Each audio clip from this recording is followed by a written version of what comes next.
Netanyahu ने कहा Hamas IS से भी बदतर है। बेंजामिन नेतन्याहू ने हमले की एक तस्वीर पोस्ट की है और वो तस्वीर बहुत ज्यादा हृदय विदारक है। वो तस्वीर मैं आपको दिखाता हूं। ये एक फैमिली के बच्चों का रूम लग रहा है। ये लग रहा है कि ये एक बच्चों का रूम है और यहां पर बच्चों का बेड भी है। ये देखिए, इस बेड के आसपास चारों तरफ जहां बच्चे के खिलौने भी दिख रहे हैं, खून ही खून दिख रहा है। ये देखिए, ये दीवार खून से सनी हुई है। ये आप देखिए बच्चे का बेड है जहां पर खून के धब्बे दिख रहे हैं। ये यहां पर आप देखिए पूरा सामान अस्त व्यस्त है, बिखरा पड़ा हुआ है। ये एक बच्चे का कमरा है। ये तस्वीर पोस्ट की है इजराइल के प्रधानमंत्री ने और वो कह रहे हैं कि आईएस से भी कई गुना ज्यादा खतरनाक है Hamas is worse than IS. ये कहा है उन्होंने। ये तस्वीर उसके लिए, उसके सबूत के लिए यहां पर रखी है। हर्जील और समांता, अगर ये तस्वीर आप देख पा रहे हो तो जैसा कि समांता भी आप कह रही थी कि डस्टबिन में आपके जानने वाले छुप गए और उनको वहां भी मार डाला, तो ये तस्वीर तो बता कुछ बहुत बड़े भयंकर या बहुत गलत कुछ हुआ है उसकी तरफ इशारा कर रही है। बहुत गलत हुआ है। 40 बेबीज के को मार दिया गया। Their heads were cut off, उनकी मुंडी काटी गई, उन्हें फ्लैटन किया गया। पता नहीं कैसे क्या जलाया गया। इतने बैड स्टेटस में बॉडीज मिली। ये कोई नॉर्मल अटैक नहीं था कि आया मारा। It's something cruel, it's something evil. एक शैतानी दिमाग ऐसा काम कर सके। नॉर्मल जो खुद को प्रोटेक्ट करने जाता है वो ऐसा नहीं मारता। इतनी क्रूएल्टी से तो नहीं मारता। इतनी हैवानियत कभी किसी कभी देखी नहीं है।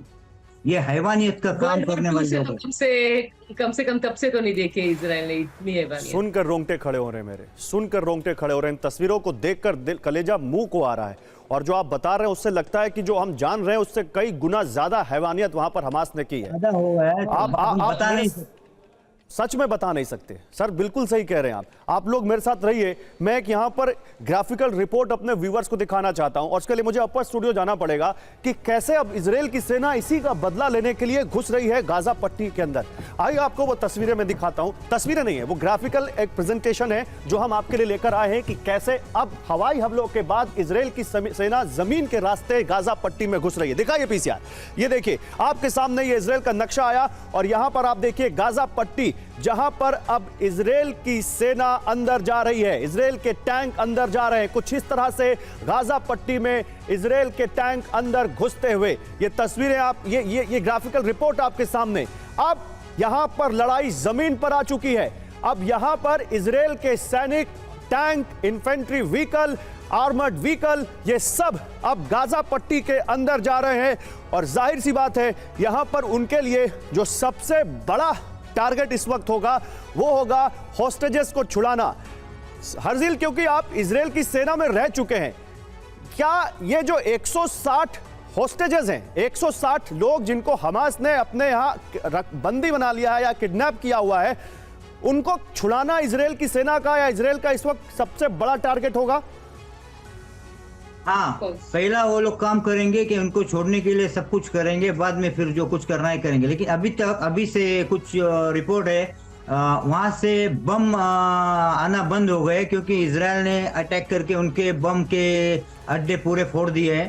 तो उनके पास अभी कुछ बचा नहीं है ऐसा लगता है। तो बम आना अभी बंद है। बम अभी नहीं आ रहे हैं। आप कह रहे हैं कि इजराइल की सेना ने अच्छा, देखिए इस बीच एक बहुत बड़ी खबर आ रही है। बहुत बड़ी खबर इस वक्त आ रही है। हर्जील और समांता आप मेरे साथ रहिए, लेकिन इस बीच एक बहुत बड़ी खबर आ रही है। गाजा में इजराइल की बमबारी और वो तस्वीरें आपको बताएंगी कि बमबारी कितनी बड़ी है। आप देखिए ये गाजा से तस्वीर आ रही है जहां पर देखिए इजराइल कैसे बमबारी कर रहा है। इजराइल की बमबारी की तस्वीरें इस वक्त आपके सामने। गाजा में इजराइल लगातार बम बरसा रहा है, साथ ही साथ अब पैदल सेना भी वहां घुस चुकी है। ये तस्वीरें देखिए गाजा के एक और इलाके में, खान यूनिस इलाके में इजराइल की एयर स्ट्राइक। ये खान यूनिस इलाका नीचे की तरफ इजिप्ट की तरफ पड़ता है और वहां पर एयर स्ट्राइक के जरिए बम बरसाए हैं इजराइल की सेना ने। ये देखिए गाजा स्ट्रिप के खान यूनिस इलाके में इजराइल ने भयंकर बमबारी की है और कई लोग वहां पर मारे गए हैं। ये तस्वीरें आपको बता रही हैं कि कितनी बड़ी बमबारी थी ये। सीधे चलते हैं हमारे मेहमानों के पास। हर्जील, खान यूनिस इलाका क्यों, यहां पर क्या खास है? ये लोग जो बमबारी करते हैं वो उनके हॉस्पिटल्स, स्कूल्स और जो सिविलियंस है उनके अंदर से ये लोग बमबारी करते। और इजराइल का हमारा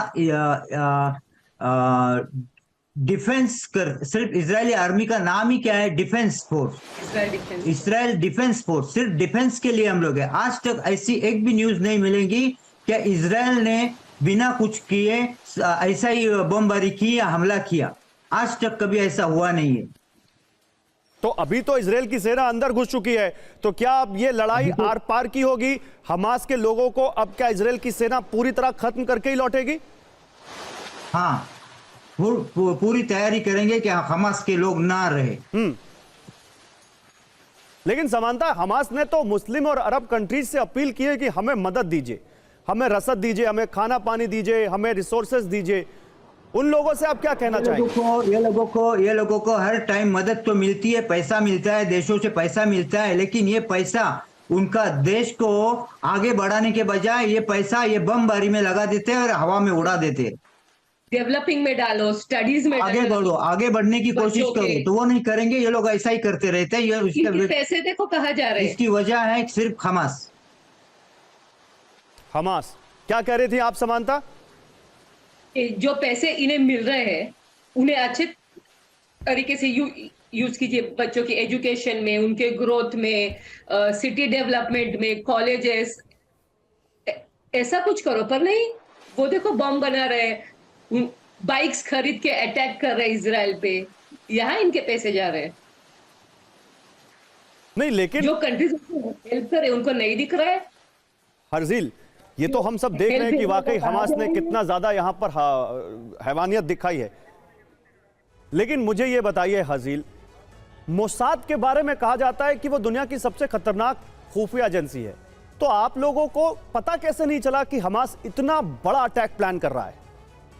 ये बहुत बड़ा पॉइंट है, ये इसका कुछ अभी तक पता नहीं लगा है, लेकिन ये जरूर लग जाएगा क्या हुआ, कैसा हुआ, क्यों हुआ। इसकी तो छानबीन जरूर होगी। समानता, आप बता रही थी कि आपका 16 साल का बेटा है और वो बहुत ज्यादा इस वक्त मेंटली स्टेबल नहीं है, क्योंकि वो हर आधे घंटे पे उठ जाता है डर के मारे, दरवाजा चेक करता है। आप ये बता रही थी कि आप लोगों ने अपने घर के दरवाजे के पीछे चेयर और टेबल लगा दिए हैं, ये क्या है?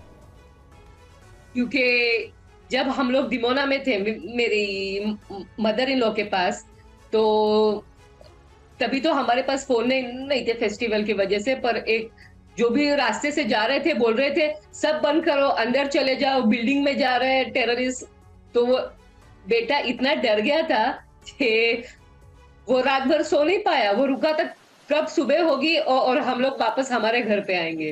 He didn't feel safe there। वो पूरे आधे घंटे में, और मैं सुन रही थी ये उठ रहा है, वापस दरवाजे पे जा रहा है, चेक कर रहा है कि पूरा लॉक है, चेयर रखी, मेरी सास की व्हील चेयर रखी, टेबल रखी, यानी कुछ भी हो, अगर बाहर से कोई आया वो दरवाजा खोल ना सके। इतना वो 16 साल का बच्चा डर गया था। अभी कहाँ है वो? अभी क्या कर रहा है वो? अभी वो शायद सो रहा है, देखती हूँ। नहीं, ठीक है, आप बैठी रहिए, कोई बात नहीं। लेकिन आप बैठी रहिए समानता, आप बैठी रहिए। लेकिन ये मैं ये पूछ रहा हूँ कि अभी वो ठीक है ना? ठीक है, ठीक है। वो ठीक है, इसलिए तो वो वॉलेंटियर करने जा रहा है। जो गाजा के बाहर जितने भी गांव थे जिन पे अटैक हुआ, हमारी सिटी सेफ है बाकी सारी सिटीज से, तो उन लोगों को यहाँ पे लाया, उन लोगों को यहाँ पे लेके आए होटल्स में, जैसे यहाँ के दिलदार लोगों ने उन्हें अच्छा, वो तस्वीर शायद आपने जो भेजी थी वो मेरे पास है। अगर पीसीआर वो तस्वीर हो जहां पे लोगों को खाना पानी वगैरह दिया जा रहा है, वो तस्वीर भी दिखाइएगा। लेकिन हरजील, वो वॉलेंटियर, आप लोग जैसे मैंने कहा कि हमास के सबसे बड़े दुश्मन हैं, तो आप तो खुद सेना में सर्व कर चुके हैं, लेकिन जैसे आप जैसे लोग जो वॉलेंटियर कर रहे हैं, ये क्या मैसेज देना चाहते हैं हमास को? हमास को मैसेज तो नहीं दे सकते, क्योंकि हमास एक हैवानियत पे उतर आए है। वो टेररिस्ट ही है, टेररिस्ट को कुछ बता नहीं सकते। जैसे खटमल खटिया पे अटैक कभी करते हैं आदमी सोने के बाद, है ना? तो खटमल को मारने के लिए बाद में क्या करना पड़ता है? खटिया धूप में लेके जानी पड़ती है, तो धूप की तकलीफ तो खटिया को तो होगी। तो ऐसी तकलीफें चालू है और ये हमास को खलास करने की कोशिश तो चालू रहेंगी। और देखेंगे आगे क्या होता है। सिर्फ मैं एक मैसेज देना चाहूंगा लोगों को, क्या ये हमास सुनो और पहचानो कि ये इस्लाम के नाम पे पीछे पीछे उसका नाम पे चलने वाला, उसके नाम से उसका नाम लेके चलने वाला ये ग्रुप, वो टेररिस्ट ग्रुप है। तो इनके कभी भी ये किसके नहीं हो सकते। ये हमास इस्लाम को भी खलास कर सकता है, क्योंकि इनको धर्म नहीं है। मैं एक मैसेज देना चाहूंगा, जो आपके साथ ना हो ऐसा आप दूसरे के साथ ना करें। जियो और जीने दो। इंसान का सबसे बड़ा धर्म है इंसानियत। इंसानियत से जियो, इंसानियत जियो, प्यार से रहो। ये मेरा सबसे बड़ा मैसेज है। और ऐसा दूसरे दोषे से कभी ये दिन ना देखना पड़े, यही प्रार्थना करूंगा। ठीक है, अभी आप समानता जिस अपने बेटे के बारे में बता रही थी कि वो वॉलेंटियर कर रहा है, मैं वो तस्वीर दिखाना चाहता हूँ। वो तस्वीर दिखाते रहिए पीसीआर की, कैसे वहां पर अब ये पूरा परिवार मिलकर जो इस पूरे वॉर के या हमास के हमले के पीड़ित हैं उनके लिए कैसे मदद कर रहा है, खाने पीने के सामान इकट्ठा कर रहा है, उनके लिए कपड़े इकट्ठे कर रहा है, युद्ध पीड़ितों की कैसे मदद कर रहा है, ये तो हम दिखा रहे हैं। लेकिन समानता, क्योंकि आपने बताया कि आप मुंबई में रही हैं और जब आप पैदा हुई उसके बाद मुंबई में रॉयट्स हुए, आपने वो रॉयट्स देखे, बॉम्बे रॉयट्स, फिर आपने 26/11 का वो हमला महसूस किया जहां पर आप जाती थी, वहीं पर आतंकवादी पहुंच गए और न जाने कितने लोगों की वहां पर हत्या कर दी। अब आप युद्ध के माहौल में हैं जहां पर दो कंट्रीज तो नहीं कह सकते, लेकिन एक तरफ एक टेरर ग्रुप जिसको आप कहते हैं और दूसरी तरफ आप एज अ कंट्री, आपकी फोर्सेस वहां पर उनसे लड़ रही हैं। आप कैसे आप कैसे इसको महसूस करती हैं समानता? आई थिंक मुझे तो लग रहा है हम लोग वॉर कर रहे हैं क्योंकि हम लोग खुद रहना चाहते हैं। हम लोग के पास कोई और कंट्री नहीं है। जूइश पीपल 2000 साल पहले बाकी सारे कंट्रीज में चले गए। जैसे आपको पता है वर्ल्ड वॉर 2 में उनके ऊपर हमला हुआ। We don't have any another place, this is our place. Israel ही हमारी भूमि है, ये हमारा प्रॉमिस लैंड है। हम लोग गर्व से बोलते हैं India is my Motherland and Israel is my promise land. क्या बात है। लेकिन फिर अब यहां पर इसका हल क्या दिखता है हर्जिल आपको? कितने दिन में ये सब खत्म हो जाएगा? ये कुछ बता नहीं सकते, क्योंकि ये शायद बढ़ भी सकता है। अभी इसका एंड क्या होगा, क्योंकि दूसरे ये सब डिपेंड है, आजू बाजू के दूसरे देशों के ऊपर डिपेंड है। कौन अभी आगे आता है, कौन चुप बैठता है, इसके ऊपर सब कुछ डिपेंड है। अभी नॉर्थ साइड से लेबनान और सूरिया ने भी अटैक चालू किया है। जैसे आपने सुना होगा 2 दिन पहले एक डिप्लोमेटिक अटैक हुआ था अलेक्जेंड्रिया इजिप्ट में। जो इजिप्ट तो हमारे साथ एक्चुअली ठीक है, सो ऐसा कुछ नहीं होना चाहिए था उधर। और एक पुलिस वाले ने गोली चलाई। वहां के लीडर्स कहाँ चले गए जिनका खुद के लोगों पे कंट्रोल नहीं है?